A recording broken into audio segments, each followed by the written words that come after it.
जी, आज हम जो है ना ये डेटाबेस एडमिनिस्ट्रेशन जो है पहला लेक्चर कर रहे हैं। इससे पहले थोड़ा बहुत देखा था हमने लाइसेंसिंग पे और इंस्टॉलेशन भी थोड़ी बहुत देखी थी। अब उसको मज़ीद जो है देखेंगे।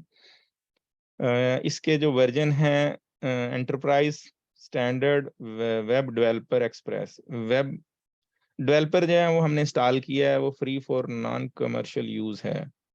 प्रोडक्शन में यूज़ नहीं कर सकते, फुल फीचर के साथ आता है। ये हमने डाउनलोड करके इंस्टॉल किया फॉर लर्निंग पर्पसेस और डेवलपमेंट पर्पस। एंटरप्राइज़ जो है ये फुल फीचर के साथ आता है और इसमें कोई लिमिट नहीं होती और प्रोडक्शन मतलब जो भी है कंपनियाँ यूज़ करना चाहें कर सकती हैं इसको। स्टैंडर्ड जो है इसमें लिमिटेशंस होती हैं क्योंकि कुछ को ज़ाहिर है वो अफ़ोर्ड नहीं कर सकते तो फिर वो सस्ता वर्ज़न देते हैं।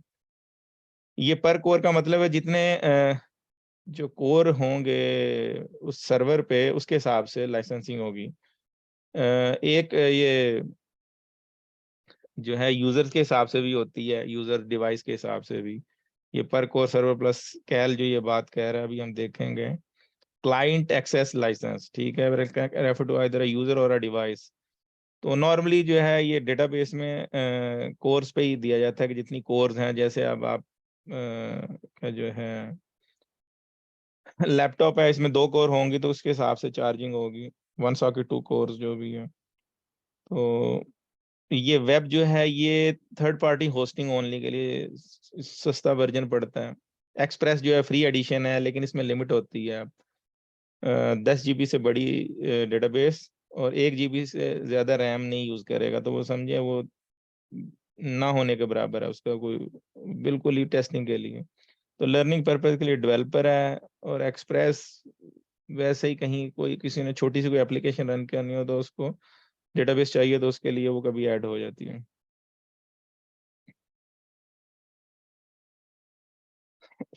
यहाँ उसने मज़ीद वही जो मैंने बताया दोहरा दी फुली फीचर्ड एडिशन है, standard core base and BI functionality aimed at department level system and non critical apps.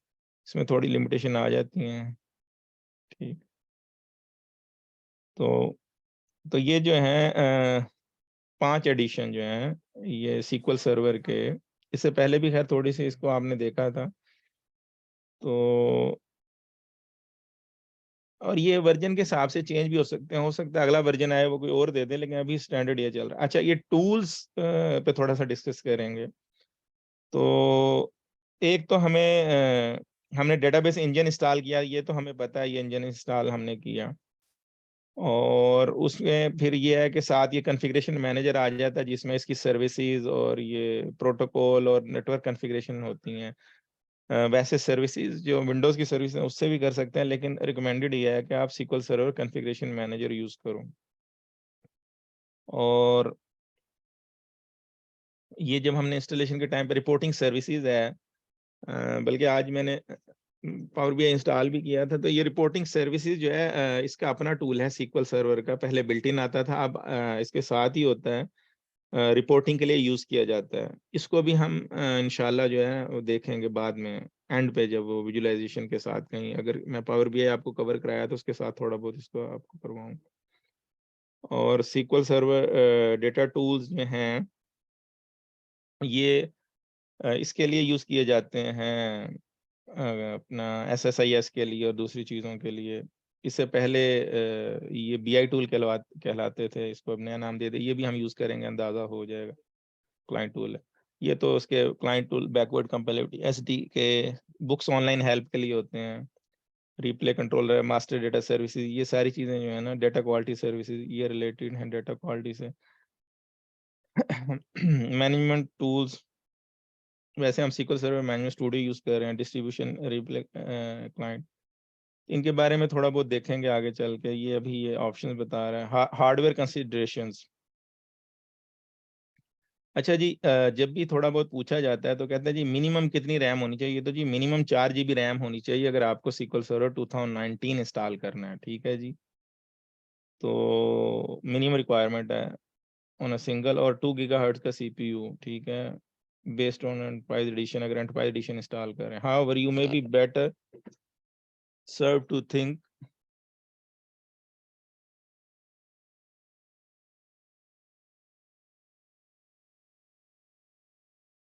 अच्छा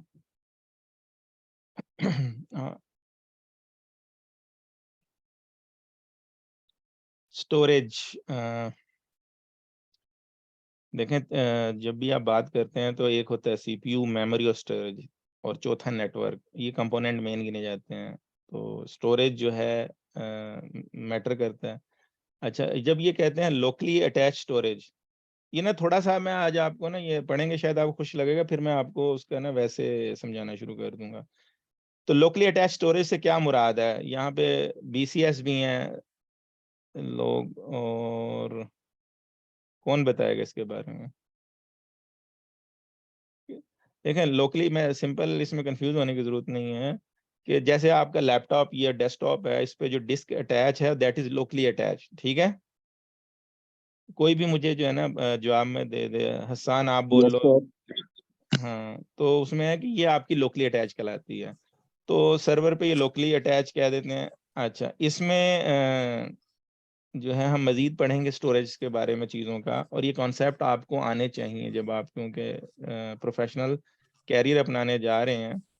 तो वैसे तो लोकली फास्ट होता है, लेकिन जब हमें क्लस्टरिंग करनी हो तो उस वजह से फिर हमें एक्सटर्नल स्टोरेज चाहिए होता है, ताकि दो मशीन देख सकें। जो लोकल स्टोरेज है वो तो सिर्फ सेम उसी मशीन को नजर आएगी, लेकिन अगर क्लस्टरिंग करेंगे तो दो को हम कपल कर रहे होते हैं, हाई अवेलेबिलिटी। अगर एक डाउन हो तो दूसरा अप हो रहे हैं। उस सूरत में फिर हमें एक्सटर्नल स्टोरेज चाहिए होती है, क्योंकि अगर लोकल होगी तो मशीन डाउन होगी तो वो तो अवेलेबल ही नहीं होगी।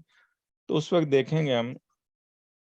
तो वो ये कह रहे टेम्प डीबी वगैरह को आप लोकल रख सकते हैं, क्योंकि ये इवन क्लस्टरिंग भी हो तो लोकल ही चलती है, हर एक की अपने इंस्टेंस की होती है। क्योंकि ये तो बताया था सॉर्टिंग के लिए होती है, और जब भी मशीन रिस्टार्ट होती है तो रिक्रिएट होती है।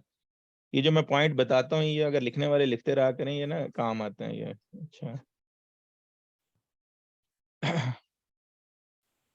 अच्छा, वो कह रहे हैं जब आप लोकल करते हैं तो सर्वर में, हमारे यहाँ तो लैपटॉप में हम तो खाली एसएसडी लगा लेते हैं या डिस्क लगा लेते हैं नॉर्मल, लेकिन वहाँ पे ये रेड। अच्छा, रेड के बारे में किसी को कुछ पता हो तो मुझे बताए, आई विल अप्रिशिएट। किसी को कुछ पता? नो सर, इसके बारे में नहीं आइडिया। अच्छा, रेड कहते हैं रिडंडेंट अरे ऑफ इनएक्सपेंसिव डिस्क। क्या कहते हैं कि ना आप ना डिस्क को जोड़ देते हो आपस में, किस लिए जोड़ते हो? एक तो स्ट्राइपिंग या फॉल्ट टॉलरेंस, दो चीजों के लिए, ठीक है। तो ये रेड जो है ना, ये आप जब उसमें आओगे, आजकल तो बहुत स्मार्ट हार्डवेयर आ चुका है, लेकिन फिर भी रेड का आपको पता होना चाहिए, क्योंकि बैकएंड पे फिर भी वो रेड से ही खेल, जो स्टोरेज सिस्टम पे काम करते हैं वो तो रेड पे काम कर रहे होते हैं।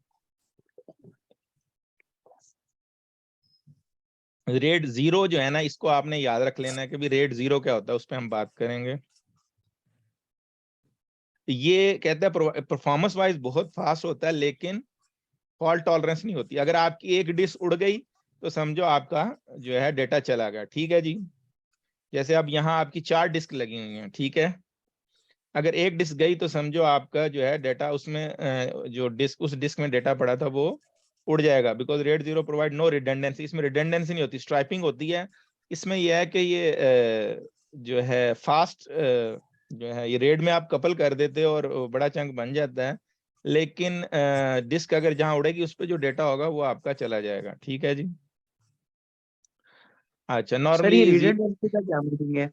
रिडंडेंसी मीन के ना आप मुख्तलिफ जो डिस्क है ना उनको मिला के, जो है ना रिडंडेंट जो है मुख्तलिफ डिस्क को जब मिला रहे हो, ज्यादा, एक से ज्यादा डिस्क को, तो आप उसको, अब इसका नाम है एक, ये स्टैंडर्ड है। इसको रेड को रिडंडेंसी, रिडंडेंट अरे ऑफ इनएक्सपेंसिव डिस्क, ये एक जो है इसका वो नेमिंग कन्वेंशन है, जिसके मुताबिक आप जो स्टोरेज में जो डिस्क होती है ना, उनको आप अरे बना देते हो। यानी आप अपने जो लैपटॉप में आपके पास एक डिस्क होती है ना नॉर्मली, ठीक है, या डेस्कटॉप में, लेकिन सर्वर पे एक डिस्क नहीं, उस पे मल्टीपल 10-10, 20-20, 30-30 डिस्क होती हैं। आपको स्टोरेज को ज्यादा करना है, आपको अगर 10 टेराबाइट चाहिए तो डिस्क ही अवेलेबल है 2-2, 4-4 टेराबाइट की, तो आप 3-4 को मिला के उसको साइज पे ले जा सकते हो, ठीक है। तो अरे बना दिया जाता है। तो रेड जीरो में फॉल्ट टॉलरेंस नहीं होती, डिस्क मिला के उसके जो रिडंडेंसी तो कर दी जाती है अपना। रिडंडेंसी यहाँ पे ये दूसरा मतलब ले रहा है कि फॉल्ट, यानी अभी वो समझ आ जाएगी, जब इससे अगला आप पढ़ोगे ना फिर आपको समझ आएगी वो ये क्या कहना चाह रहा है, ठीक है।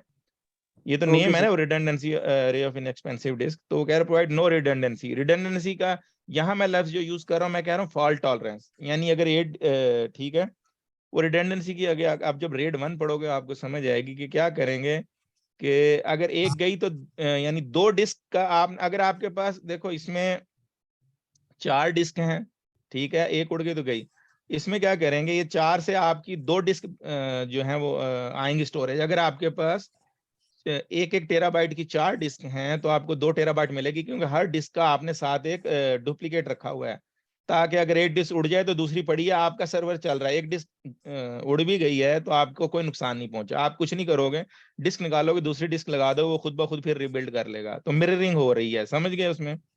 तो provide redundancy by mirroring the disk, ठीक है। तो 1 में क्या होगा, द फार्मूला फॉर, तो उसमें मैंने वो बताया ना कि मल्टीप्लाई जो भी आपकी होगी ना डिस्क, वो आधी रह जाएगा, साइज आधा रह जाएगा। क्यों आधा रह जाएगा, कि आप जो है डुप्लीकेशन कर रहे हो, अगर 10 टेराबाइट की 10 डिस्क हैं तो आपको 5 टेराबाइट मिलेगा, 2 डिस्क का जो है जोड़ा बन जाएगा, सही है।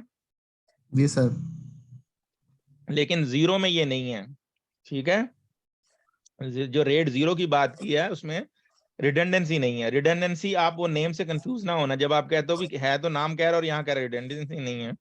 तो ये स्ट्राइपिंग है, इसमें लिखता फास्ट है। अब वो 1 में क्यों जो है वो स्लो लिखता है, कि उसको जब भी लिखना है तो 2 जगह लिखना पड़ेगा, मिररिंग होगी ना, तो थोड़ा सा परफॉर्मेंस में स्लो है। जबकि जो रेड 0 है परफॉर्मेंस फास्ट है, लेकिन फॉल्ट टॉलरेंस नहीं है। फॉल्ट टॉलरेंस मतलब कि अगर कोई फॉल्ट आ जाए तो वो टॉलरेट नहीं करेगा, आपका डेटा उड़ जाएगा। लेकिन 1 में फॉल्ट टॉलरेंस है, मिररिंग कर रहे हो आप। अच्छा, ये सारे के सारे कॉन्सेप्ट हैं, और ये इंतहाई हर चीज के, जो आप जितना डेटाबेस पढ़ेंगे कॉन्सेप्ट बेस है ये टोटली। इसमें कमांड्स उस तरह नहीं आएंगी जिस तरह स्ट्रक्चर क्वेरी लैंग्वेज है, लेकिन इसमें पूरे कॉन्सेप्ट आएंगे, उसकी बेस पे आप जो है जितने अच्छे कॉन्सेप्ट होंगे उसकी बेस पे आप काम कर सकोगे। प्रैक्टिकल होगा लेकिन उस तरह कॉन्सेप्ट पे बहुत ज्यादा बेस करता है। अच्छा, अब रेड 5 जो है ये क्या करता है कि ये जो है ना आपको 1 एक तो था 0 में रिडंडेंसी यानी मिररिंग नहीं थी, 1 में सारी ही मिररिंग हो गई, और जो 5 में है वो क्या करता है कि पूरी मिररिंग नहीं करता, एक हार्ड डिस्क अगर, अच्छा ये क्वेश्चन आया हसन जी, हसन बोलो। अच्छा सर, जो हमारे ये स्टोरेज है हम ये बना रहे हैं, तो ये जो हमारी आर्म डिस्क हैं जिस तरह SSD है, HDD, जो सिंपल डिस्क होती हैं, ये इसी तरह की हैं कि ये डिफरेंट स्टोरेज है? Very good question. देखो नॉर्मली यहाँ पे जो है ना स्केजी ड्राइव कहते हैं, यहाँ जो सर्वर्स पे लगती है ना, दैट आर कॉल्ड स्केजी ड्राइव, ठीक है। अब तो खैर डिस्क की बहुत ज्यादा टाइप्स आ गई हैं, लेकिन नॉर्मली स्केजी ड्राइव यूज होती हैं, और वो इस तरह डायरेक्ट जो है ना इनका पूरा रैक होता है, उसमें आप लगा देते हो और करके निकाल लेते हो, इस तरह वो ना केबल प्लगिंग नहीं हो रही होती जो नॉर्मल डेस्कटॉप की, ठीक है। कभी भी आप कहीं भी आपको मौका मिलेगा ना डेटा सेंटर में, तो आपको वो मैं पिक्चर भी दिखा दूंगा ये चीजें जो, तो वैसे हाँ, मौका उनका मिलेगा। बोर्ड होता होगा उसमें वो पिंच हो जाती होंगी। हाँ पिंच हो जाती हैं बिल्कुल। अच्छा, रेड 5 में क्या है कि अगर ये फॉल्ट टॉलरेंस इतनी देता है कि अगर एक डिस्क उड़ गई ना, ये 4 हैं तो उसमें आपको 3 डिस्क मिल जाएंगी, एक जो है आपकी फॉल्ट टॉलरेंस के लिए रह जाएगी, यानी कोई एक उड़ जाए, अब सारी तो सेम टाइम में नहीं उड़ती, तो 1 बड़ा महंगा, सॉरी 1 जो है बड़ा महंगा पड़ता है, कि हर डिस्क को आपके एक तो स्टोरेज आदि मिली, और इसमें क्या है 5 में रेड 5 की बात कर रहा हूँ, कि अगर लेट्स सपोज हमारे पास 4 डिस्क हैं तो एक डिस्क जो है आपकी इस्तेमाल होगी एज अ फॉल्ट टॉलरेंस, तो 3 अवेलेबल होंगी। तो अगर एक उड़ गई तो वो खुद ब खुद जो है दूसरी में पैरिटी बिट करके लिख रही होती है, तो वो अवेलेबल रहेगी, आप एक डिस्क निकाल के दूसरी। लेकिन अगर 2 उड़ जाएंगी तो इसका मतलब है कि आपका डेटा जो है वो फिर वो उड़ जाएगा।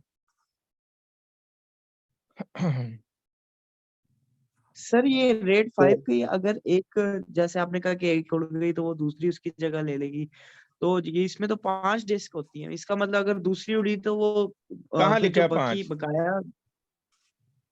जी सर। 5 डिस्क आपको किसने कहा? ये रेड 5 का मतलब 5 डिस्क नहीं है?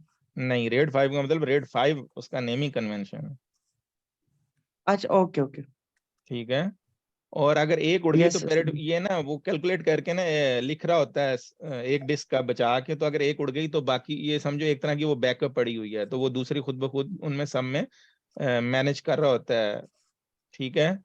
तो उस सूरत अच्छा में सर, फॉर एग्जांपल जैसे अगर ये 4 डिस्क लगी हुई है, अगर ए उड़ती है तो उसकी जगह वो बी वाली उसको कवर कर लेती है, तो अगर नहीं, दूसरी कोई डाटा उड़ेगी देखो जैसे स्ट्राइप हो रहा है खुद ब खुद, देखो आप ये नहीं कहो कि इसका, तो वो डाटा अगर ये फिजिकली एक डिस्क उड़ी तो उनका डाटा पूरी उनमें लिखा जा रहा है, तो वो बाकी कवर कर लेंगे उसको, ठीक है। लेकिन अगर दो उड़ गई ना तो फिर उसकी कॉन्फ़िगरेशन रेड 5 में आपका वो फिर उतनी फॉल्ट टॉलरेंस नहीं है। 1 में क्या है कि हर एक की मिररिंग हो रही है, एक डिस्क उड़े और दूसरी उड़े, लेकिन अगर वही देखो, आप बिल्कुल इग्नोर तो नहीं कर सकते, लेकिन ज्यादा उड़ जाए मिररिंग में भी, आपकी दोनों साइड की उड़ जाए तो वो भी उड़ जाएगी, ठीक है ना। लेकिन आप देख रहे हैं कि इसमें आपको स्पीड बेहतर मिलती है 5 में, स्पीड वाइज बेहतर होता है, फॉल्ट टॉलरेंस मिलती है लेकिन एक डिस्क की मिलती है, ठीक है। अच्छा सर, यहाँ ठीक पे हो जो गया सर। इसमें सर बैकअप का इसमें भी जो बैकअप, अभी बैकअप पे मैं डिस्कस नहीं कर रहा, सिर्फ मुझसे अभी जो मैं पढ़ा रहा हूँ उस पर बात करें। Okay sir. मतलब इसमें जो डाटा सर वैसे लिख रहे स्टोर हो सकता है अगर कोई डिस्क खराब हो जाए? देखें, इसमें से अगर एक डिस्क खराब होगी तो बाकी डिस्क में वो कवर कर जाएंगे उसको। सर इसमें जो डिस्क खराब होगी वो तो उसका साइज ज्यादा होना चाहिए, जो जिसमें हम स्टोर कर रहे हैं, जिसको हमने एज ए बैकअप रख रहे हैं कि इसमें भी मिरर सारा डाटा आ रहा है, तो उसका साइज ज्यादा होना चाहिए ताकि वो जितनी भी आगे डिस्क लगी है उन सारों का डाटा स्टोर कर रही है। नहीं, ये आप पैरिटी बिट नहीं समझ रहे, वो सबका डेटा स्टोर नहीं कर रही, ये मिलके कर रही हैं, आप इनका अरे बना रहे हैं आप वो सबका डेटा कैसे एक डिस्क स्टोर कर लेगी, ठीक है। इसको ज्यादा आप कंफ्यूज मत करें। आप मिररिंग में भी मैंने बताया मिररिंग हो रही है, हर डिस्क की दूसरी डिस्क उसकी एक कॉपी बना रही है, ठीक है। तो अगर एक ही उसमें से अगर दोनों जो मिररिंग हो रही है दोनों उड़ जाएंगी तो भी डेटा चला जाएगा। लेकिन इसमें यह है कि आपके जो एक डिस्क उड़ेगी तो बचत है, दो उड़ेंगी तो बचत नहीं है, ठीक है। मिररिंग में हर एक का दो बन रहा है, अगर सेम सेट की दो उड़ गई तो डेटा लॉस होने का चांस है। एक मिनट देखिए, वो डिस्क जो है स्मार्टली अगर आप देखेंगे ना तो यहाँ पार्ट करके हर डिस्क में वो मैनेज करने की कोशिश कर रहा है कि उसका पॉइंटर उस पे है, उसका पॉइंटर, तो एक डिस्क की फॉल्ट टॉलरेंस। अभी यहाँ आप स्टोरेज किया वो पूरे एल्गोरिथम पढ़ने की जरूरत नहीं है, लेकिन आपको रेड 5 का पता चल गया, क्या बताया मैंने, मैं जो समझाना चाह रहा हूँ। आप यहाँ रेड बनाने नहीं जा रहे, आप सिर्फ रेड है होता क्या ये समझने जा रहे हैं। वो स्टोरेज एडमिन का काम है जिसने बनाना है, ठीक है। ठीक है सर। तो रेड 5 का पता चल गया क्या चीज है। जी सर, इसमें यह है जी सर। कि डिस्क का बैकअप है, अगर एक डिस्क फारिग होती है तो उसका सेकंड डिस्क उसकी जगह ले लेती है, अगर नहीं, दोनों। सेकंड डिस्क नहीं लेगी। ठीक है। ये जो डिस्क है ना, ये 4 डिस्क लगी हुई हैं, इन सब में जो डाटा है ना वो बट रहा है। अगर एक उड़ गई तो बाकी सब के पैरिटी बिट के थ्रू वो मैनेज कर रहे हैं, उसका थोड़ा थोड़ा डाटा उन्होंने बांटा हुआ, तो ये उड़ गई तो बाकी मैनेज कर लेंगी, ठीक है। ठीक हो गया। आप अभी एक डिस्क के बदले डिस्क नहीं है, वो जो ठीक हो वन गया। वन में है डुप्लीकेशन है, वो डायरेक्ट जो मिररिंग है ना वो 1 में है, यहाँ एक डिस्क की जो मिररिंग हो रही है। ये जो रेड है इसमें जो है पैरिटी बिट यूज करते हुए वो डेटा को डिस्ट्रीब्यूट कर रहा है, अगर एक उड़ गई तो बाकी उसका डेटा संभाल लेंगी। तो एक डिस्क आपकी समझो नहीं अवेलेबल होगी, हमेशा अवेलेबल नहीं होगी, लेकिन ताकि उसका डेटा जो है वो पहले ही उन्होंने एक डिस्क आपने पहले ही रख दिया अलहदा से बनाए अरे जो 4 का, ताकि अगर एक को कुछ हो तो बाकी उसका। इसमें मजीद कोई पढ़ना चाह रहा है पढ़ ले, उसको कोई मसला नहीं है, यानी स्टोरेज अगर पढ़ना ज्यादा समझना चाह रहा है चल। लेकिन ये रेड का पता होना चाहिए जो मैंने बताया वो कि 0, 1 और 5 क्या होता है, ठीक है। जो मैं ठीक हो गया। समझाना चाह रहा हूँ वो समझ आ रही है, क्योंकि आप स्टोरेज एडमिन ना नहीं है मकसद, लेकिन आपको जब ये अपनी फाइल्स रखनी है तो आपको पता होना चाहिए कौन सा अरे जो है फास्ट है, कौन सा जो मोर फॉल्ट टॉलरेंट है, कौन सा लेस फॉल्ट टॉलरेंट है, बताना मकसूद ये है। अच्छा जी, अब आगे हम रेड 10 कहते हैं एक्चुअली, ये रेड, इसको आप जो है रेड 10 नहीं कहते, इसको कहते हैं रेड 10 हम जो है। Consist of 4 to n disk, यानी मिनिमम कितनी होनी चाहिए 4। अच्छा ये चीजें ना यहाँ लिखी होंगी, ये जो इसके लिए मिनिमम शायद 3 चाहिए होती है रेड 5 के लिए, यहाँ इसने लिखा हुआ है कि नहीं, मैं देख लेता हूँ। रेड 5 बिटवीन 3, ठीक है ना, मिनिमम 3, ठीक है, बिटवीन 3 and n स्पिंडल्स, ठीक है ये है। और red 1 volume consist of 2 spindle, minimum 2 होनी चाहिए, अच्छा जी। और ये भी मिनिमम वो तो ज़ाहिर है जब एक से ज्यादा डिस्क तो मस्ट होगी, तो रेड 2 लेकिन इसके लिए 3 5 के लिए मिनिमम हो, ताकि जो 2 डिस्क हैं वो अवेलेबल होंगी, एक जो है वो काम कर रही होगी पैरिटी बिट के लिए, फॉल्ट टॉलरेंस के लिए।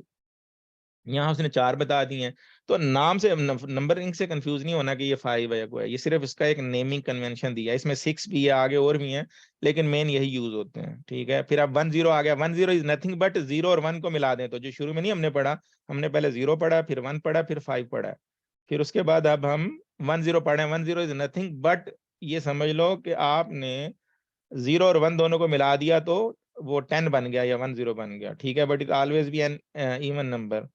तो कह रहे हैं कि 4 to n डिस्क होगी बट इवन नंबर, इवन मतलब जुफ्त होगा, ताक में नहीं होगा, जब भी होगा, ठीक है जी। 4 to n डिस्क, 4 होंगी, 6 होंगी, 8 होंगी, लेकिन 5 7 नहीं होंगी। It provide the best combination of redundancy, एक तो ये रिडंडेंसी भी देगा, मिररिंग भी देगा, और क्योंकि 0 भी मिलाया है तो ये स्ट्राइपिंग की वजह से परफॉर्मेंस भी फास्ट होगी, बिट्स आर स्ट्राइप फास्टर, ठीक है, विदाउट पैरिटी। पैरिटी नहीं होगी, पैरिटी जो है अक्रॉस। अच्छा जी, जुबैर साहब भी आ गए, ठीक। So this is known as nested on hybrid RAID, ये हाइब्रिड है, 0 1 को मिला के किया, ठीक है। फॉल्ट टॉलरेंस भी और फास्ट भी है, तो 10 मैंने कहीं रिकमेंड किया, लेकिन ये ना उसको जो है काफी महंगा, वेंडर को काफी महंगा पड़ जाता है, अगर कस्टमर डिमांड करे तो इसकी कॉस्ट बढ़ जाती है, ठीक है जी। सर इधर लिखा हुआ था विदाउट पैरिटी, इसका क्या मतलब है? पैरिटी जो आपने रेड 5 में पढ़ा है ना, कि वो इसका जो डाटा बांट के ना कहीं कहीं रख रहा होता है, थोड़ा इस डिस्क में, थोड़ा डिस्क में, इसमें, ठीक है। तो इस वजह से इसमें पैरिटी नहीं होगी, इसमें मिररिंग होगी, ठीक है। हर डिस्क की रिडंडेंसी है ना, इसकी डिस्क की रिडंडेंसी है, ठीक है, क्लियर हुआ? जी सर, जी सर, हाँ, समझ आ गया। हाँ जी, अच्छा, तो हमने कितने रेड पढ़े हैं? 4 पढ़े हैं, रेड 0 1 और 5 एंड 10। मेरा ख्याल है ये इतना ही नॉलेज चाहिए जितना मैंने बताया आपको। क्यों? आपने रिकमेंड करना होगा, आगे पता चलेगा भी फाइल प्लेसमेंट कौन सी कहाँ पे रखनी है, तो उससे होता है कि आपकी जो डेटाबेस फाइल्स हैं किस पे जो है वो कौन सी रखें, तो इस हवाले से ये आजकल जो है ना वर्चुअलाइजेशन आ गई है। मैं आपको वैसे जनरल आजकल जो है ना, ये तकरीबन हम केयर नहीं करते इसको, ठीक है। इसको हमें वो हम कहते हैं, इवन सर्वर भी वर्चुअल है, ठीक है, डिस्क भी वर्चुअल है, वो पीछे से खुद, हाँ पीछे वो काम कर रहे हैं इसी रिडंडेंसी पे। इवन आपको पता है कि मशीन जो है रिडंडेंट है, कि वो जो वर्चुअल मशीन हमने नहीं जैसे बनाई थी, वो खुद ब खुद 4 रैक बने हुए हैं, वो चारों पे मूव हो रही होती है खुद ब खुद, यानी वो 4 के सर्वर की रिडंडेंसी है। डिस्क तो स्टोरेज एक अलग से सिस्टम है, उसके साथ वो जो इवन मशीन भी है वो भी, ताकि फॉल्ट टॉलरेंस है, अगर एक मशीन एक रैक पूरा उड़ गया है तो दूसरे 3 रैक बचे हुए हैं। तो अब थोड़ा सा नहीं इसका एक डिफरेंट लेवल आ गया, लेकिन ये है कि ये थोड़ा कॉन्सेप्ट होगा, आगे फिर मजीद आपको मजीद डिफरेंट चीजें पता चलेंगी। अभी सिर्फ यही पढ़े जो मैं बता रहा हूँ कि डिस्क के जो हमने रेड पढ़ रहे हैं, जिसको हम इसको रेड कहते हैं, कहीं भी कहेंगे वहां आपको ये रेड ही कहा जाता है। रेड से आपको फौरन समझ आ जाएंगे जब रेड की बात हो रही है, कोई क्वेश्चन कर रहा है, कोई 0 क्या है, 1 क्या है, 5 क्या है, 10 क्या है। तो अच्छा जी, while it is generally accepted that RAID 0 should not be used. वो कह रहा है कि भी 0 तो यूज ही मत करो सीक्वल सर्वर, क्योंकि फॉल्ट टॉलरेंस नहीं है, अगर उड़ गया तो आप डाटा चला गया, ठीक है। लेकिन क्योंकि ये है तो है, बताना तो है। तो वो कह रहा है टेम्प डीबी के लिए आप रिकमेंड कर सकते हो, वो टेम्प डीबी को सॉर्टिंग चाहिए होती है, फास्ट डिस्क पे रखना होता है। तो वो आपको मैंने पहले ही बताया कि उसमें एक्चुअल डाटा नहीं होता, सॉर्टिंग के लिए यूज होती है। एवरी टाइम आपका सीक्वल सर्वर रिस्टार्ट होता है, दोबारा से रिक्रिएट होती है, there is no actual data, only for sorting. अगर गया तो आपने लूज कुछ नहीं किया, आप नई डिस्क लगा के दोबारा से टेम्प डीबी जो है वो, अगर उसी वही ड्राइव लेटर देंगे तो जब मशीन रिस्टार्ट होगी खुद ब खुद वो टेम्प डीबी बन जाएगी। तो the rational here is that heavily used temp dB often require very fast performance, ठीक है, ये होगी बात। अच्छा जी, अच्छा टेम्प डीबी की बात होगी। Wait for storage team to bring the RAID 0 array back, वही जो मैंने आपको शॉर्ट में बता दी, वही कह रहा है कि जब बैक आ जाए और आप वो ड्राइव मिनिमम कॉन्फ़िगरेशन, तो वो उसका आगे तरीका बता रहा है। Change the location of temp, आपने चेंज करना, चेंज करने सेम ड्राइव देंगे तो वो बना लेगा, ठीक है, वो चेंज कर सकते हैं, वो आगे फिर आपको पता चल जाएगा मजीद, हम उस पर हम बात करेंगे कैसे। By the time either of these, अच्छा जी, may be find stakeholder jumping. अब वो कह रहा है best to avoid this option for this reason temp is generally best plan on RAID 10 array. कहते हैं whenever possible this will provide the best level of performance for the and because its size is significantly smaller than the user data. अच्छा temp db normally तो छोटी सी होती है until आपकी कोई data जो है ना बल्क लोड हो रहा है या हैवीली इंडेक्स रीबिल्डिंग हो रही है तो या और ऑपरेशन हो रहे हैं श्रिंकिंग के, तो उस सूरत में ना नहीं श्रिंकिंग में तो नहीं, सॉर्टिंग में ही ज्यादा जो है ना टेम्प डीबी का बढ़ने का चांस होता है। अच्छा, in an ideal world where money is no object, तो वो कह रहा है कि अगर पैसे का इशू नहीं है तो भाई रेड 10 पे जाओ। ठीक है जी, since RAID 10 provide the best combination of redundancy and performance, तो वो अगर पैसे का इशू नहीं है तो आपने कहना भी आपने सीधा कहना भी 10।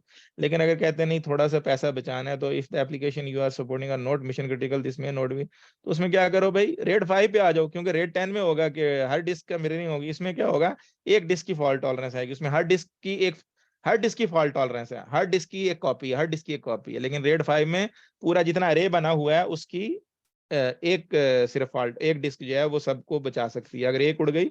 सर जी मेरा रेड 1 और रेड 10 में थोड़ा इसलिए कंफ्यूजन भी, जैसे आप कह रहे हैं कि रेड 10 की एक कॉपी डिस्क है, रेड 1 में भी तो ऐसे होता है कि जैसे हर डिस्क की एक मिररिंग होती है, हाँ जी, तो हम रेड रेड 1 भी सेम है रेड 10 से? नहीं, इसमें जो है ना आपने जब रेड 10 करते हैं ना वो विद स्ट्राइपिंग भी आ जाती है, जो स्ट्राइपिंग में ज्यादा फास्ट लिखता ज्यादा फास्ट है वो आयो जो है ज्यादा बेहतर होती है। 1 में आयो सिर्फ मिररिंग हो रही होती है, उतनी फास्ट नहीं होती, तो वो डेटा स्ट्राइप भी कर रहा होता है, तो उस वजह से उसकी परफॉर्मेंस बेहतर हो जाती है। इसलिए 10 डाटा फॉल्ट स्ट्राइप का टॉलरेंस के मतलब साथ डाटा साथ उसके अंदर पुट करना? नहीं, लिखने की बात हो रही है, रीड राइट की बात हो रही है। आयो राइट कर रहा है या रीड कर रहा है ओके, जब डिस्क पे, ठीक है ना। अब उसको आप पुल कह लें जी या सर समझ आ पुश गया। कह लें, वो आपकी मर्जी है। रीड राइट की डिस्क पे जो है ना रीड राइट किया जाता है। सही है, ठीक हो गया। क्लियर है। यस अच्छा, सर। वो कह रहा है 5 यूज कर लो, उसमें चलो एक फॉल्ट टॉलरेंस मिलेगी। I would normally use ratio of 3:1 in favour of read as being good baseline, but of course अच्छा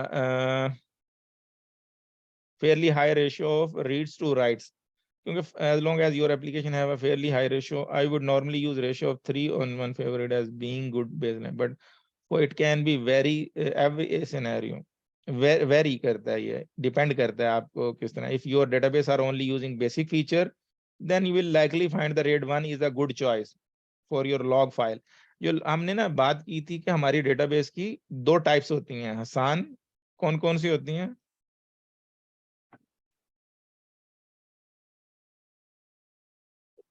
सर डेटा अभी डेटा फाइल जी और जी लॉग फाइल।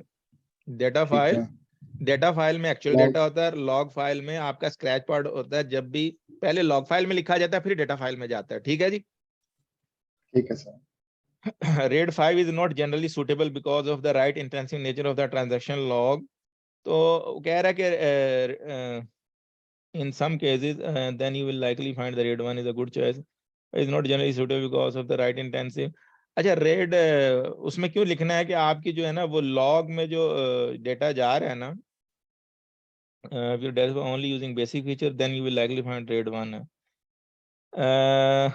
RAID 5 को वो मना कर रहा है लॉग के लिए। ठीक, I have even non RAID I want to perform better than RAID 10। अब वो कह रहा है कि भी RAID 1 जो है वो परफॉर्मेंस बेहतर दे देता है, ये उसकी अपनी राय दे दी है। लेकिन नॉर्मली जो स्टैंडर्ड है ना इंडस्ट्री का, जो इसकी डेफिनेशन है वो यही कहा जाता है कि 10 is faster as well as redundant वो फॉल्ट टॉलरेंस मिररिंग के साथ। कह रहा है कि 1 भी ठीक काम करता है। This is because of the sequential nature of the right, क्योंकि लॉग में सीक्वेंशियल राइट किया जाता है, तो वो कह रहा है ठीक है सीक्वल सर्वर में। अब ये आपने सीक्वल सर्वर में राइट कैसे हो रहा है उस पर भी देखना होता है। अच्छा जी,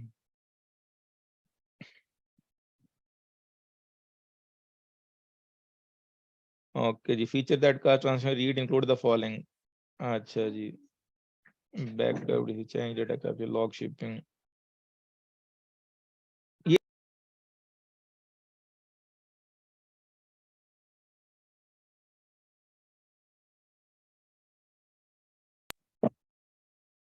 तो जी हम थे, अच्छा जी, feature that cause transactional read include the following. अच्छा, उसमें ये भी आता है। अभी मैं वो जब डेटाबेस के कॉन्सेप्ट है कि अवेलेबिलिटी ग्रुप हम पढ़ेंगे बाद में, मिररिंग जो है अब तकरीबन ना होने के पहले जो था अबेबिलिटी ग्रुप जब से आए, डेटाबेस मिररिंग नहीं, उधर से स्नैपशॉट क्रिएशन किया जाता है, बैकअप वगैरह, डीबीसीसी चेक, डीबी डेटाबेस की हेल्थ चेक की जाती है। ये चेंज डाटा कैप्चर है, वो लॉगिंग के लिए डाटा एप्लीकेशन के लिए यूज करते हैं। लॉग शिपिंग भी हम देखेंगे इंशाल्लाह।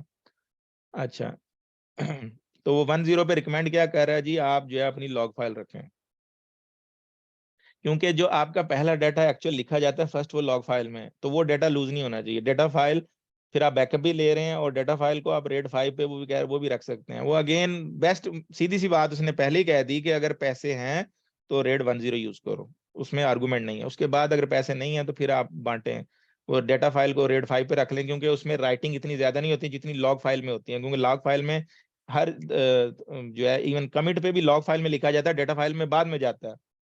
तो राइटिंग के लिए वो इसलिए कह रहा है कि 10 पे रख लो इसको। वो कह रहा है 1 पे भी सिक्वेंशियल है तो 1 पे भी चल जाएगा, ठीक है। अच्छा, एसएसडी जो है ये तो सबको ही पता होगा, नाम सुना होगा, सॉलिड स्टेट ड्राइव्स का, ठीक है। इस लैपटॉप में अक्सर आप यूज कर रहे हैं इसको। जी सर।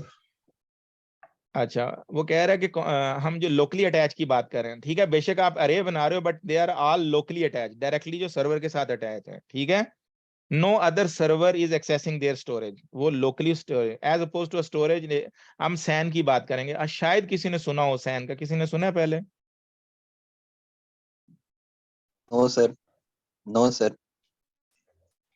देखें जो सैन है ना, आप या ये रखें कि आप जो स्टोरेज है ना वो पूरा आप एक अलहदा से रख रहे होते हैं। यानी आप एक सैन एक्सटर्नल स्टोरेज खरीदते हैं, डिपेंड करता है 100 टेराबाइट का या 50 टेराबाइट जितने का, और आप सर्वर के साथ सर्वर की एक अपनी लोकल ड्राइव होती है, सी ड्राइव, जिसमें और जो ये प्रेजेंट कर देते हैं external storage drive, fibre optic के थ्रू लिंक करते हैं, ठीक है जी। और एचबी होस्ट बस एडाप्टर इनके कार्ड होते हैं जैसे ना, तो फाइबर के थ्रू स्टोरेज से लिंक होते हैं, और स्टोरेज कहाँ अलग है, ठीक है, और उसकी रिडंडेंसी या उसका बैकअप, उसका फॉल्ट टॉलरेंस, पूरा स्टोरेज सिस्टम मेंटेन हो रहा है उसका, ठीक है। तो वो आपको हर सर्वर में अलग-अलग बनाने की जरूरत नहीं है, उसका अपना होता है। फिर उसमें कुछ इस तरह के एसएसडी भी खुद ब खुद मैनेज करते हैं कि उसमें ना, जैसे अगर 1 टेराबाइट है तो 20 टेराबाइट एसएसडी होगी, जो आपका डाटा फ्रीक्वेंट लिखा जा रहा है वो एसएसडी पे ले जाएगा खुद ब खुद स्मार्ट। फिर और जो दूसरा डाटा है वो आपका नॉर्मल जो है एसकेजी ड्राइव पे रहेगा, जो स्लो होती है। एसएसडी तो फास्ट होती है, सॉलिड स्टेट ड्राइव, लेकिन जो सॉलिड स्टेट ड्राइव उस तरह से फॉल्ट टॉलरेंस नहीं होती जितनी अच्छी फॉल्ट टॉलरेंस इनकी दूसरी डिस्क की वो जो बना लिया जाता है। फिर इसमें जो है डी डुप्लीकेशन भी होती है। अब डी डुप्लीकेशन ये होती है कि अगर सेम किस्म का डेटा है तो उसको वो दोबारा दोबारा नहीं लिखता, उसको पॉइंटर अलग रखता है। अगर सेम डाटा है, अगर आपने एक बैकअप रखा हुआ है, दोबारा सेम बैकअप भी उस चीज का ले रहे हैं, तो वो क्या करता है, उसको डी डुप्लीकेट करके रखता है, उसकी अलहदा से उसकी नहीं। अगर सेम टू सेम पहले वो उसका मैच करता है पेजेस को, अगर सेम है तो वो सिर्फ जो चेंज ब्लॉक है उनके लिए अलहदा से स्टोरेज देता है, वरना जो चेंज नहीं है उनके लिए वैसे डी डुप्लीकेशन कर रहा होता है। बट मैं इतना ज्यादा नहीं इस पे डीप जाता, अभी आप मजीद इस पे बात करेंगे। अब वो कह रहा है कि सॉलिड जो आपकी हैं वो टेम्प डीबी पर रख दो, buffer cache it is non uncommon. तो अच्छा, सैन की कुछ समझ आई जो मैंने समझाने की कोशिश की, कि स्टोरेज ही आपकी पूरी एक अलहदा से बना के उसमें सारी रेड कॉन्फ़िगर करके, और उसमें फिर पूरा एक मैकेनिज्म आ जाता है डी डुप्लीकेशन का। फास्ट जो है वो फास्ट डिस्क पे जाएगा, क्योंकि आप सारे 100 टेराबाइट बहुत महंगी पड़ जाएंगी, तो उसमें क्या करते हैं, जितनी थोड़ा एसएसडी रख लेते हैं, थोड़ी दूसरी डिस्क रख लेते हैं सस्ती वाली। तो वो स्टोरेज एरिया उससे आप फिर है जिस सर्वर को जो स्टोरेज चाहिए उसको आप दे सकते हैं, और उसकी एक अपना जो है वो जो स्टोरेज की फॉल्ट टॉलरेंस जो है उसको ज्यादा बेहतर तरीके से मैनेज कर जाते हैं बजाय अलग-अलग। फिर उसका एक और फायदा है, जब आप, क्योंकि जितने प्रोडक्शन है ना आजकल हाई अवेलेबिलिटी लाजमी होती है, याद रखिएगा, तो वो बगैर एक्सटर्नल स्टोरेज के नहीं होती।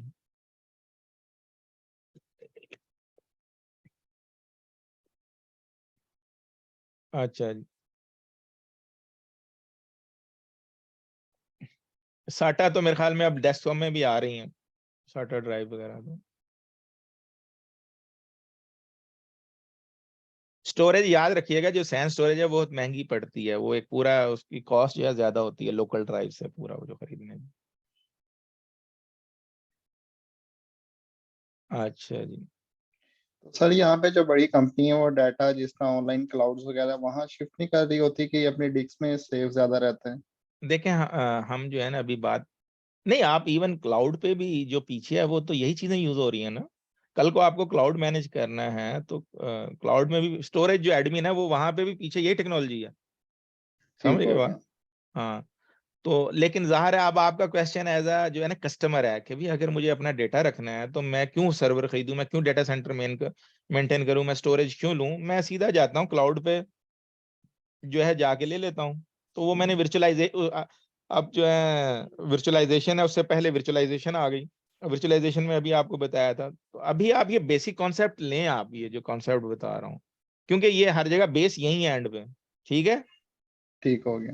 वो आगे अभी कस्टमर की अप्रोच से आगे जाएंगे, फिर वो किसने क्या हमारा यूज करना है।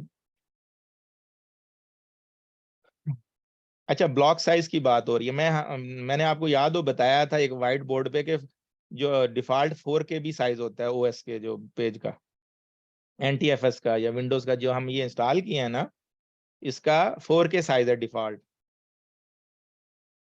मैं देखने आपको दिखा देता हूँ, वैसे कमांड भी है लेकिन अभी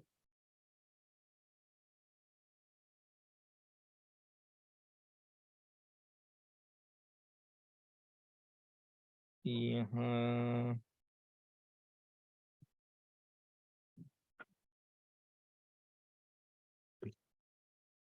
मैं इसको फॉर्मेट नहीं कर सकता, एक और डिस्क होती तो ना जब फॉर्मेट करते हुए दिखाता है। 1 मिनट, प्रॉपर्टीज में ही दिखा रहा, लेकिन ये 4K साइज होता है। इसकी कोई कमांड देखें तो मैं जब भी करता हूँ ना, सी को तो हम छेड़ते नहीं है उसका, तो क्योंकि उस पर हमने डेटा रखना नहीं होता। This is only for OS. जो हमने जो अपना स्टैंडर्ड रखा हुआ है ना, मैं हमेशा 64 KB में कर देता हूँ।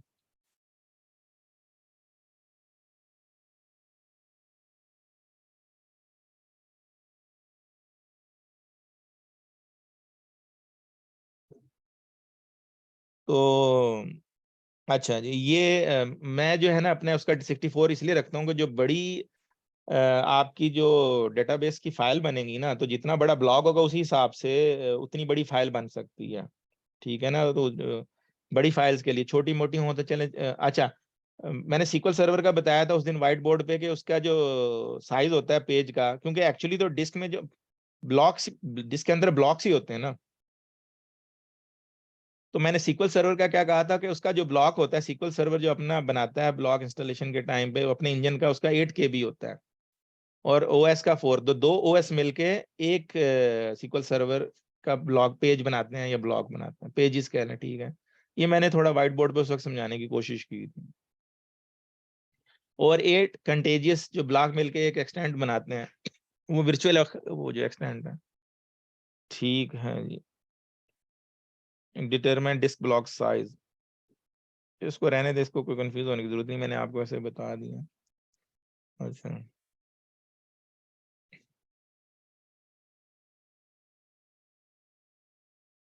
अच्छा ये ना पावर शेल भी हम बीच में कहीं पढ़ेंगे। नॉर्मली तो हमने इसका सिक्योरिटी की वजह से हमारे तो ब्लॉक ही किया हुआ है। तो आप ये पूरा काम जो ग्राफिकली करते हो ना, ये सारा काम जो है आपका कमांड प्रॉम्प्ट के थ्रू हो जाता है। इवन सीक्वल सर्वर को स्टॉप स्टार्ट करना, कुछ भी करना, वो सारी चीजें जो है ना, वो हर चीज को जो है, इवन विंडोज पूरी जो है वो भी कमांड प्रॉम्प्ट पे ये इन्होंने कर दिया। उसकी वजह ये है सिक्योर जो परफॉर्मेंस वाइज बेहतर होता है वो। लेकिन हम तो अभी आसान काम देखेंगे, साथ साथ थोड़ा सा वो हमें कहीं जरूरत पड़ती है तो वो भी देख लेंगे, वरना हमारा अभी GUI समझना मेन।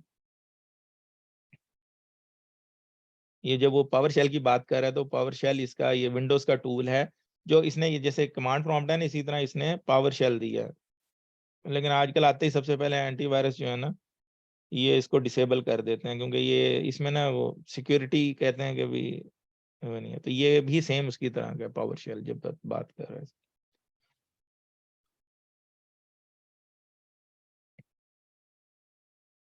यूजर राइट्स की बात कर रहा है। फाइल्स को आपने इंस्टॉलेशन के टाइम पे भी आपने एक दिया था, याद हो, चेक किया था इंस्टॉलेशन पे। तो यूजर राइट असाइनमेंट आप लोकल सिक्योरिटी पॉलिसी के थ्रू भी दे सकते हैं। वॉल्यूम मेंटेनेंस के, परफॉर्म वॉल्यूम मेंटेनेंस। इंस्टॉलेशन के टाइम पे आपने एक चेक बॉक्स जो है ना चेक किया था, वो हम इंस्टॉलेशन के टाइम पे लॉग के लिए दिया था।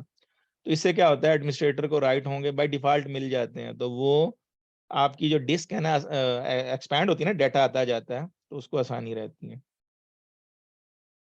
लॉक पेजेस इन मेमोरी, ठीक है जी। होता है क्या है कि आपका याद रखें, जो डेटाबेस का ज्यादा काम होता है मेमोरी में होता है, ठीक है। Memory it will attempt to page data from RAM into virtual memory on disk. तो वो क्या करेंगे, अगर लेट्स सपोज आपके पास 8 GB मेमोरी है और उसको डेटाबेस को ज्यादा मेमोरी चाहिए, तो वो क्या करेगा, वो स्वैपिंग करता है, डिस्क पे जाएगा और वर्चुअल मेमोरी डिस्क वो आपने दी होगी तो उससे कोशिश करेगा मेमोरी बनाने की। बस एक तो यह कि हैंग हो जाए, एरर दे दे, नहीं करेगा, थोड़ा स्लो, उससे क्या होगा, स्लो हो जाएगा। जब भी डिस्क पे जाके वर्चुअल मेमोरी लेगा, it will become also very slow, but काम चलता रहेगा। This can cause an issue within SQL Server. In order to provide acceptable performance, SQL Server cache is recently used data page in the buffer cache. तो उस source में वो कह रहा है which is an area of memory reserved by the database engine. तो even if they need to be read from disk first, if Windows decide to move pages from the buffer cache, अगर वो disk में जाना है, वो जैसे मैंने अभी कहा कि अगर डिस्क पे जाएगा तो बहुत जो है स्लो हो जाएगी। In order to avoid this occurrence it is possible to lock the pages of the buffer cache. तो मेमोरी के जिनमें डेटा पड़ा हुआ है ना, जो बहुत बार बार यूज हो रहा है, तो उसको वो लॉक की इजाजत दे दो, मेमोरी वो लॉक कर ले, सिर्फ अदर डाटा के लिए जा रहा है। तो कुछ डाटा जो है, देखो डिस्क पे जाने से स्लो तो होगा ही, इसमें तो क्वेश्चन नहीं है, लेकिन उसको मैक्सिमम अवॉइड करने की कोशिश कर रहे हैं कि मेमोरी में पेजेस लॉक करके वहां अपना जहाँ आप रख लें अपने पेजेस का जो यूज हो रहा है बार बार यूज। अच्छा, if you are installing SQL server on a virtual machine depending on the configuration virtual, you may not be able to set lock pages. ठीक है, वो कह रहा है अगर आपका जो प्लेटफॉर्म है उसके हिसाब से भी अब मशीन जो आप वर्चुअल मशीन बना रहे हैं, तो वहाँ पे आपको लॉक पेजेस करने की उसकी वजह ये होती है कि वर्चुअल मशीन की अपनी मेमोरी नहीं होती। वो किससे ले रहा होता है, फिजिक आप जो हमने वर्चुअल बॉक्स में इंस्टॉलेशन की हमारे लैपटॉप से ले रहे हैं ना, वो उसकी अपनी तो मेमोरी नहीं है। तो उसमें उस सूरत में वो कह रहा है नोट में एक मिनट जी, मैं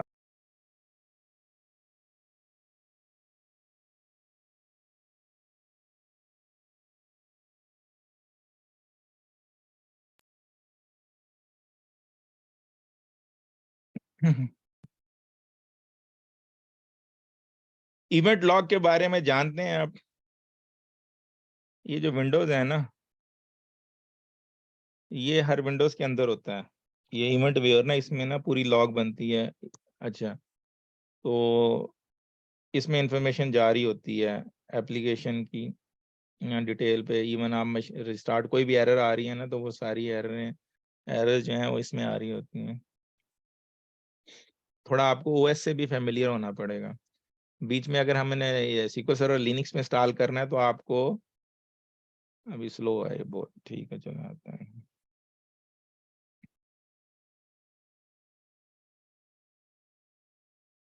फिर SQL सर्वर की अपनी भी होती हैं, ठीक है जी। SQL सर्वर जो अपनी भी मेंटेन करता है, उस पर भी बात करेंगे, सही है। अच्छा, ये लोकल सिक्योरिटी पॉलिसी की बात कर रहा है, ये भी दिखा देना आपको, ये इससे पहले शायद ना देखी हो आपने, क्योंकि सर्वर में होती है, लैपटॉप वगैरह में ये कम ही होती है। ठीक है, ये लोकल पॉलिसी है, यूजर राइट असाइनमेंट। यहाँ पे वो ना जैसे log pages and log in as service right, ये डिनाई, ये यहाँ से कंट्रोल कर सकते हैं, ये ओएस लेवल पे है। SQL ये विंडोज का एक्चुअली, ये जो मैं आपको बता रहा हूँ, जब वो बात कर रहा है ना लोकल सिक्योरिटी पॉलिसीज की, तो लॉक पेजेस इन मेमोरी, यहाँ से वो कह रहा है कि दे दो उस यूजर को जो यूजर इस SQL सर्वर को रन कर रहा है। लेकिन इस तरह वो बता रहा है कि परमिशन क्या देनी है, ऑब्जेक्ट एक्सेस, ठीक है, ऑडिट पॉलिसी है, ये सिलेक्टिंग फीचर। ये कह रहा है याग्नि डिवाइस फ्रॉम एक्सट्रीम, ये YAGNI you are not going to need it. वो कह रहा है याद रखो ये कि भी आपने SQL सर्वर जब इंस्टॉल करना है तो only install what you need, don't install everything.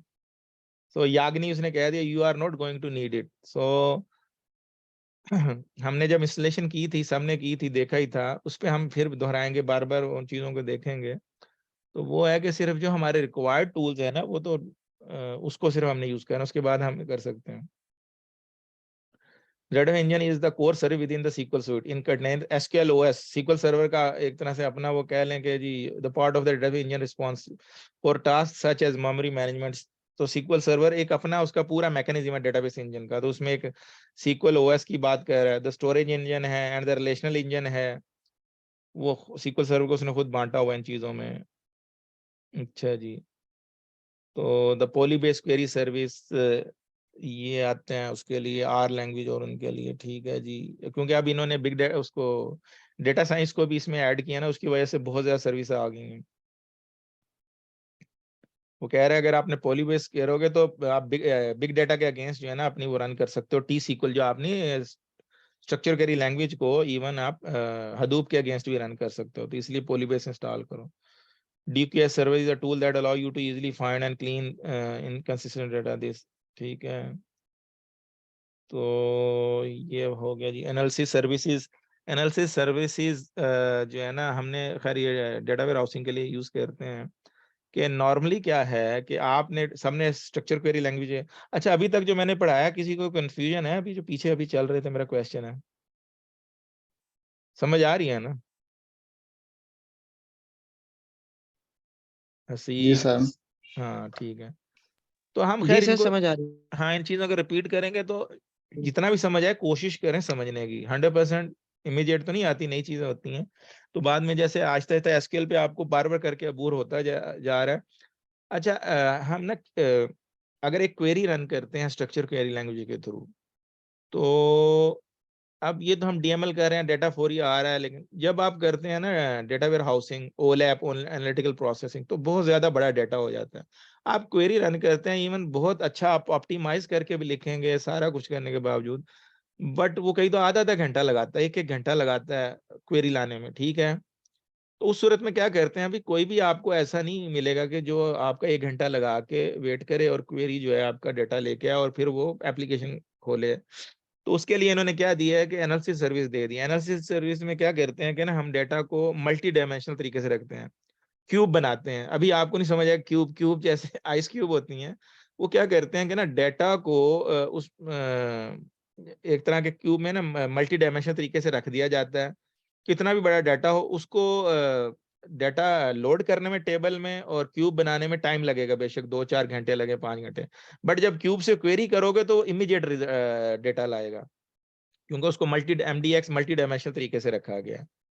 तो अब यह है कि उनको इम्पोर्टेंट क्या है, रिस्पॉन्स इम्पोर्टेंट है, क्योंकि आपने जैसे बैंकिंग कोई सेक्टर है तो उसका वो जो ऑनलाइन ट्रांजैक्शन है उसकी जब रिपोर्टिंग करनी है, so they can wait it at, आपकी जो मैनेजमेंट है या लोग हैं वो दिन को क्वेरी कर रहे होते हैं, या जो भी नॉर्मली जो है ये DSS डिसीजन सपोर्ट सिस्टम होते हैं, तो आपके बिजनेस यूजर अपने बैंक के यूज करेंगे। तो रात को आप चलाओगे डेटा पॉपुलेट करना टेबल का, वो क्वेरी उठा के जो है टेबल में डालेंगे, उससे आप क्यूब बनाओगे। क्यूब बनाओगे नहीं, वो तो एक दफा बना दोगे, उसको रिफ्रेश करोगे क्यूब को, इन द मॉर्निंग वो अवेलेबल होगा लोगों के पास, वो डेटा देखने के लिए 1 सेकंड के अंदर रिजल्ट लाएगा वो, ठीक है। तो अब जो है वैसे ये पहले होता था, लेकिन अभी जो है इन्होंने ना समराइज करना टेबुलर फॉर्म जो है, यानी आप एक होता है क्यूब बना के रखते हो और फिर टेबुलर लेवल जो है इसको कहते हैं मोलैप एंड रोलैप, ये आगे शायद पढ़ोगे भी आप कहीं पे। एनीहो मल्टी डायमेंशनल और रिलेशनल, टेबुलर जो है रिलेशनल होगा, तो इस पे और पावर पिवट और द शेयर पॉइंट के लिए इन्होंने ये पावर पिवट का जो है दिया हुआ है। बहरहाल हम इसको इंशाल्लाह देखेंगे बीच में, आजकल इसका इन्होंने कम करके इनको जब से ये आया है तो ये डेटा समराइज करके जो है ना टेबल में कर लेते हैं फंक्शन लगा के, और वो मल्टी डायमेंशन, ठीक है जी। हम मशीन लर्निंग सर्वर, क्योंकि अब ये कॉन्सेप्ट आ गया है, इसने SQL सर्वर ने आर का फीचर भी दे दिए हैं। आर जो है ये लैंग्वेज है, याद रखना आपके जो जो ये specific to data science language है, और Python is a general language which is very good for data science as well. आप इससे और भी काम कुछ भी सॉफ्टवेयर बनाना चाहें बना सकते हैं, ठीक है। तो इसका जो है ये SQL सर्वर दोनों की सपोर्ट देता है, और R package Python package interprets, ठीक है। तो इवन इसने ना SQL सर्वर ने जो है इसका अपना वो बिग डेटा भी बिल्ड किया करने का किया था 2019 तक, लेकिन उसने अब वो स्टॉप कर दिया। उसको एचडी इनसाइट कहता था, अब उसने वो नहीं सपोर्ट कर रहा है, वरना क्लस्टर खुद भी बिल्ड कर सकते थे इसका। तो अब इसने उसको आई डोंट स्टॉप कर दिया। तो बेहतर यह है कि जो अगर हमने, तो हमारे तो खैर इसमें शामिल नहीं, हम क्लस्टर बनाएंगे हदूप वगैरह का, तो बैकएंड पे तो हदूप ही यूज करना है। इसलिए तो अच्छी बात यह है कि हदूप पे ही, क्लाउडेरा और हदूप पे ही काम किया जाए, ताकि आप किसी भी लैंग्वेज से, किसी भी डेटाबेस से उसको एक्सेस कर सकें, वो एक्सेस कर सकेंगे, इंडिपेंडेंट हो जाएंगे टेक्नोलॉजी में उसमें। Data quality server is install as an optional component of the database engine, ठीक है। ये शेड फीचर है, इसकी मर्जी है, करें इंस्टॉल। क्या client is a GUI that allows you to administrator DQS as well. Data cleansing के लिए यूज किया जाता है। अब डेटा क्लींजिंग के लिए जब आप काम करेंगे ना, डेटा के जो आपके पास रॉ डेटा आता है, तो आपने डेटा को क्लीन करना है। अननेसेसरी कहीं स्पेसिस पड़ी हुई हैं, कहीं डेटा जंक है, कहीं पे जो है नाम जो है, मैं उसकी एक वैसे मिसाल देता हूँ कि अगर आपने जो है डेटा जो क्लीन करना है, तो उसको इस काबिल बनाना है, रिडंडेंट डाटा, कि वो आपके लिए जो है ना बेहतरीन फॉर्म में आ जाए, पढ़ने के लिए फास्ट उसको एक्सेस कर सकें। तो डिपेंड करता है कैसा डाटा था, उसके मुताबिक फिर उस पर आप क्लीनिंग करते हैं। डेटा क्या लें जी, क्लीन किया जाता है। क्लाइंट कनेक्टिविटी टूल्स हैं ये, आप जब हम इंस्टॉल कर रहे थे आपने सेलेक्ट किया था। देखें ये OLED पे ऑब्जेक्ट लिंकिंग एंड बीडिंग, ये जो है इसका डिफॉल्ट ये यूज करता है। तो आपको ये ODBC जो विंडोज से आप कोई भी कनेक्टिविटी कर सकते हैं, ये सारे कंपोनेंट आप इंस्टॉल करते हैं OLAP के सारे। तो जब भी इंस्टॉलेशन करें लाजमी करें। मैं इसलिए आपको याद हो, मैंने वो सारी स्क्रीन मैंने बताया था कि क्या क्या सिलेक्ट करना। तो मैंने कहा था क्लाइंट कनेक्टिविटी, उसमें डेटा क्वालिटी क्लाइंट मैंने आपसे इंस्टॉल नहीं कराया था, कि again YAGNI, okay, so you don't need it. So आप जो है you don't gonna need it. So उसमें यह है कि जिसकी चीज की जरूरत नहीं है, जब जरूरत होगी तो इंस्टॉल कर लेंगे, ठीक है। इंटीग्रेशन सर्विसेज हम करेंगे इस पे बकायदा, मैंने बल्कि वो बंदा अरेंज किया, नहीं कराएगा तो मैं कराऊंगा, लेकिन वो बंदा मैंने डेटा इंजीनियर अरेंज किया SSIS पे, मुझे इसका काम बहुत अच्छा लगा था। तो ये पढ़ेंगे। इसका टूल हमने इंस्टॉल नहीं किया था, उसमें इंस्टॉलेशन में मौजूद है, लेकिन हमने इंस्टॉल नहीं किया था। ये हमारा ETL के लिए यूज होगा, ELT ETL जो भी कह लेंगे, एक्सट्रैक्ट ट्रांसफॉर्म लोड। तो कि डाटा जो है मुख्तलिफ सोर्स से ला के मुख्तलिफ जगह पे ले जाना है, या उसको डेटा वेयर हाउस में लाना है, और फिर उसको, तो उसमें ये आप जो आपकी T-SQL है वो भी यूज होगी बहुत ज्यादा। ये T-SQL से भी सारा काम हो जाता है, लेकिन जब T-SQL से हर सोर्स में तो नहीं जा सकता, तो आपको एक कंपोनेंट चाहिए इंटीग्रेशन करने के लिए, मुख्तलिफ सोर्सेज से लाने के लिए। तो उस सूरत में आपको ये टूल है SQL सर्वर का वेरी बेस्ट टूल, और ये with in SQL server free आता है SSIS। क्लाइंट टूल ये बैकवर्ड कंपैटिबिलिटी के लिए आप जब इंस्टॉल करेंगे, क्लाइंट टूल SDK है। सर्वर मैनेजमेंट जो ऑब्जेक्ट हैं इनके लिए असेंबलीज वगैरह, ये भी आप इंस्टॉल करें। ज्यादा जो है इसको सपोर्ट देता है .NET एप्लीकेशन के लिए, तो ये भी इंस्टॉल कर लें। मैं हमेशा तकरीबन क्लाइंट सारे इंस्टॉल करवाता हूँ, वो जो मैंने आपको है। Replay controller is a feature that allow you to capture a trace and then replay it on another server. इसकी मिसाल मैं आपको ऐसे दे देता हूँ कि आपको कहते हो कि भी आपके पास सेम कॉपी है प्रोडक्शन में और सेम कॉपी टेस्ट में है। प्रोडक्शन पे कोई प्रॉब्लम आ रहा है, कह रहा है जी बहुत स्लो है, ये है वो है, तो आप क्या करते हो, ये अगर डिस्ट्रिक्ट हमने कभी इसको यूज जरूरत नहीं पड़ी, हमारे पास इसके साथ मजीद टूल भी हैं, उनसे मैनेज हो जाता है। तो वो कहते हैं कि भी अच्छा प्रॉब्लम नहीं कैच हो रहा, तो वो डायरेक्ट प्रोडक्शन पे तो वो नहीं आपकी करेंगे टेस्टिंग, वो क्या करते हैं उसका कैप्चर लेते हैं और वही सेम ला के टेस्ट पे रन कर देते हैं। तो वो ताकि ना उसको रिप्रोड्यूस करने के लिए, तो उसके लिए इसको कहते हैं डिस्ट्रीब्यूट। तो इस in this familiar to in profiler, हम एक्चुअली प्रोफाइलर यूज करेंगे, ठीक है।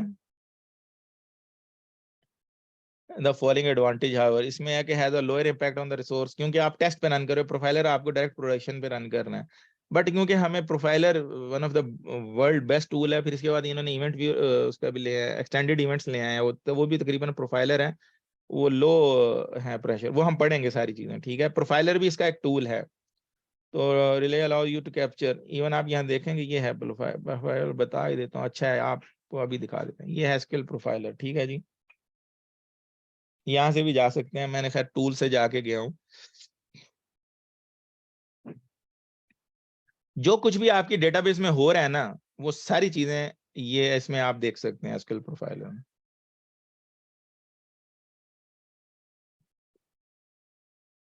ठीक है जी, ये अभी स्लो है, न्यू ट्रेस अभी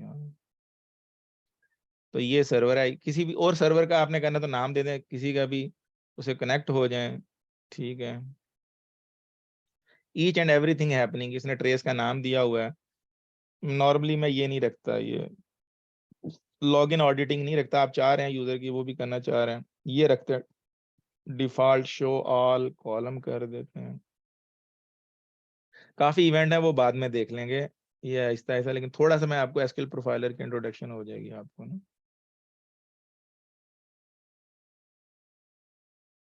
फिर फिल्टर भी लगा सकते हैं, किसी एक डेटाबेस का करना है, सीपीयू अगर हाई जा रहा है, डेटाबेस सिर्फ एक का डेटाबेस का नाम दे दें, या कोई क्वेरी आपकी टाइम ले रही है 1 सेकंड से ज्यादा, 1000 का मतलब 1 सेकंड, या जो भी है होस्ट नेम इस मशीन से जो आ रहा है आपका, या जो सारी चीजें इस लॉगिन से आ रहा है, तो यू कैन ट्रेस एवरीथिंग।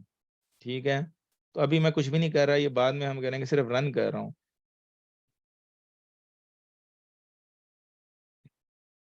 और मैं अभी इसको यहाँ से ऐसे कर रहा हूँ, रोक रहा हूँ। अब मैं कोई क्वेरी रन करता हूँ यहाँ पे ना, इवन मैं वैसे ही इसको भी न्यू क्वेरी करूंगा तो भी ट्रेस में आना चाहिए कि मैंने उसको सिलेक्ट किया, तो उसने ये भी बताएगा कि वो मास्टर डेटाबेस में गया, जब मैंने राइट क्लिक किया तो वो सारी चीजें करता हुआ इस डेटा, ये सारे पीछे सिस्टम की रन हुई है। अब मैं अपनी को क्वेरी रन करता हूँ, चलो इसमें select star from HR dot employees. ठीक है, मैं रन करता हूँ इसको। अब आप यहाँ जाएंगे तो ये आप देखेंगे कि इसने मैंने ये मैंने खैर क्योंकि खुद 2 दफा ली हुई है, बैच स्टार्ट हो और कंप्लीट हो दोनों मुझे चाहिए। ठीक है ना, तो आप देखेंगे मैंने कमांड रन की, इसने दिखाई है। ठीक है ना, तो ये प्रोफाइल कर सकते हैं आप, इसको बाद में हम देखेंगे। प्रोफाइलर चले आई थी, बाद मैंने आपको दिखा दिया। तो हमने रेड पढ़ा, ये चीजें पढ़ी डिस्क के हवाले से, ये टूल्स पढ़े जो हम इंस्टॉलेशन के टाइम पे ले रहे होते हैं, इनको आगे मजीद डिस्कस करते रहेंगे। ठीक है, यहाँ पे आ गए थे हम, एस क्लाइंट पे आ गए। Master data services, master data within the enterprise allow you to model data domain the map. Again ये भी जो है ना डेटा उससे से रिलेटेड है। Master data services hierarchy business and data versioning, when you select this feature a web console to provide administrative, ये आप ना आपको जब वो यूज करने हो ना फीचर उसके डेटा एनालिटिक्स के, तो ये इंस्टॉल ये सर्विस कर लें तो फायदा होता है। तो ये हर एक अपने अपने इंजन लेके चल रहे हैं। To configure MDM database and the web console which provide, तो हम ये कह रहा है कि जब हम इसमें कुछ बताना चाह रहे हैं, management tools are not included, SQL Server install them, you can use SQL Server management tools link। अच्छा, ये जो हमारा जो सबसे मेन टूल है ना भाई, वो ये SQL Server Management Studio, ये याद रखिएगा। ठीक है, ये कह रहा था 2014 तक ये बिल्ट इन आता था, आप उसमें इंस्टॉल करते थे साथ मैनेजमेंट स्टूडियो आ जाता था। लेकिन अब क्या है कि आप अलहदा से, क्योंकि इसका साइज बड़ा होता जा रहा है, तो इसको अलहदा से डाउनलोड करके इंस्टॉल कर देते हो लेटेस्ट वर्जन, क्योंकि चेंजेस भी बहुत ज्यादा आ रही हैं। इसी तरह रिपोर्टिंग सर्विस पहले बिल्ट इन आती थी, वो भी अलहदा से आनी शुरू हो गई हैं। बाकी एनालिसिस इंटीग्रेशन सब बिल्ट इन है, लेकिन रिपोर्टिंग सर्विसेज भी अलहदा कर दी हैं और मैनेजमेंट टूल भी अलहदा कर दी हैं, मैनेजमेंट स्टूडियो जो है इसका। और ये हमने खैर यूज नहीं किया मास्टर डेटा सर्विस, बट ये है कि which provide XML for developers, Excel add in for creating, या मास्टर डेटा सर्विस इंस्टॉल करें तो ये फीचर जो है बेनिफिशियल रहेगा। इसमें मैंने काम नहीं किया, कभी जरूरत नहीं पड़े। तो हमने ना एक पहला चैप्टर कर लिया, कोई इतना ज्यादा नहीं है, इसको आप खुद स्टडी करें। ठीक है, आज के लिए मैं ये जियो इंस्टॉलेशन और ना कल मैं आपको करवाऊंगा ये चीजें, बल्कि हैं अभी 5 मिनट में थोड़ा बता देता हूँ कि मेनली जब ये इंस्टॉल करते हैं तो ये आपका जो है ना ये इंस्टेंस इंस्टॉल हो जाता है SQL सर्वर। एक और अगर इंस्टॉल करेंगे तो एक और, लेकिन वो नेम्ड एक डिफॉल्ट हो सकता है जो सेम मशीन का नाम हो वो, उसके अलावा आप जो भी इंस्टॉल करेंगे तो वो फिर नेम डिस्टेंस बनाना, उसका आगे कोई नाम देना पड़ेगा, वो भी हम इंस्टॉलेशन बीच में करेंगे, पता चल जाएगा। हमने काफी एडवांस तक जाना है, तो हर चीज आएगी, क्लियर होती जाएगी। तो ये जब राइट क्लिक करते हैं ना इस पे, तो इसमें आपको हम ना इन सब चीजों पे भी बात करेंगे। ये कनेक्ट करना, डिस्कनेक्ट करना, रजिस्टर, ये तो एक्टिविटी मॉनिटर है, एक्टिविटी मॉनिटर राइट क्लिक करेंगे तो आपके ये भी बताएगा कि एक तो होता है ना टास्क मैनेजर, ये तो सबको पता होगा, टास्क मैनेजर लैपटॉप में भी लोग यूज करते हैं कि आपकी जो है परफॉर्मेंस कैसी है, प्रोसेस कौन रन हो रहे हैं, आपके CPU हाई यूटिलाइजेशन है, मेमोरी की यूटिलाइजेशन कितनी हो रही है, क्योंकि ज़ाहिर है OS से बहुत लिंक है इसका हार्डवेयर से, तो ये सारी चीज़, नेटवर्क आपका कैसा जा रहा है। इसी तरह इसका अपना एक्टिविटी मॉनिटर है ये SQL सर्वर का। ठीक है जी, तो एवरी 1 सेकंड रिफ्रेश कर दो। यहाँ पे लॉकिंग हमने देखा था, तो ये सारे प्रोसेस जितने sys.process से रन करते हैं वो सारे यहाँ रन हो रहे हैं, ठीक है। और ये बता रहा है रीसेट एक्सपेंसिव क्वेरी, और ये रिसोर्स वेट अगर लॉकिंग आ रही है, ब्लॉकिंग आ रही है, वो सारी यहाँ बता रहा होगा। अगर अभी तो कोई नहीं है, मैंने जैसे जनरेट कर रहा था, तो ग्राफिकली यहाँ देखने के लिए एक्टिविटी मॉनिटर होता है इसमें।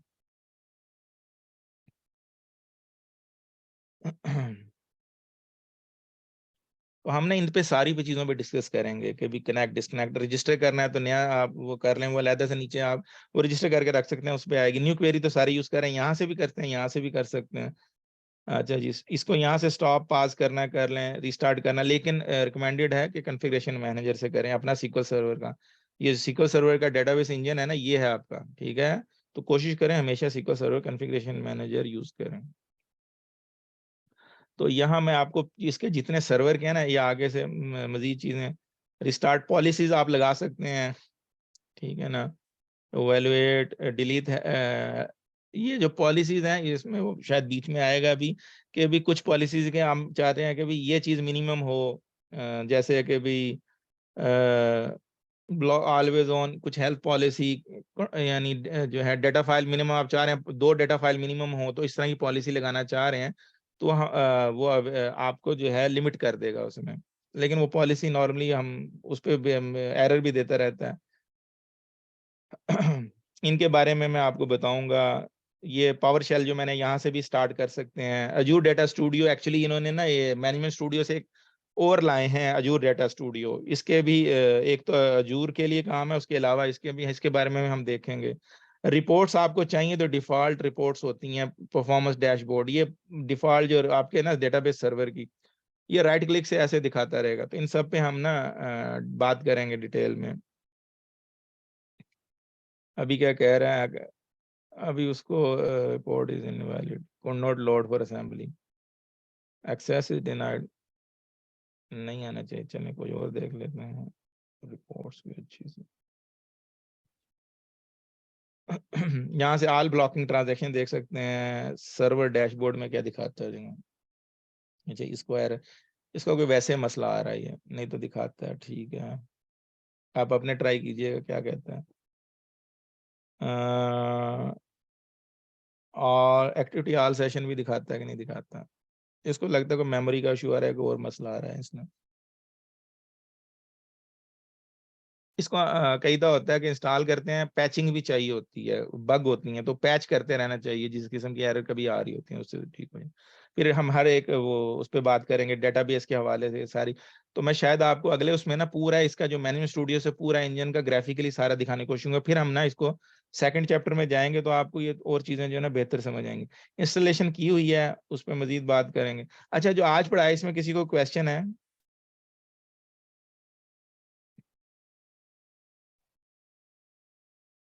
नो सर, आज वाला जितना पढ़ा है क्लियर है। हाँ, तो ये ना थोड़ा आपको टफ लगेगा, कॉन्सेप्ट ज्यादा है इसमें, तो स्टडी ये वैसे स्टडी करना है, प्रैक्टिस की बजाय इसको स्टडी करना ज्यादा इंपॉर्टेंट है, ठीक है। बाद में प्रैक्टिस तो करते रहेंगे, लेकिन इसमें वो यानी इफ यू कॉन्सेप्ट अगर आपके स्ट्रॉन्ग है तो आप जो है वो डेटाबेस में कामयाब रहेंगे, याद रखिएगा।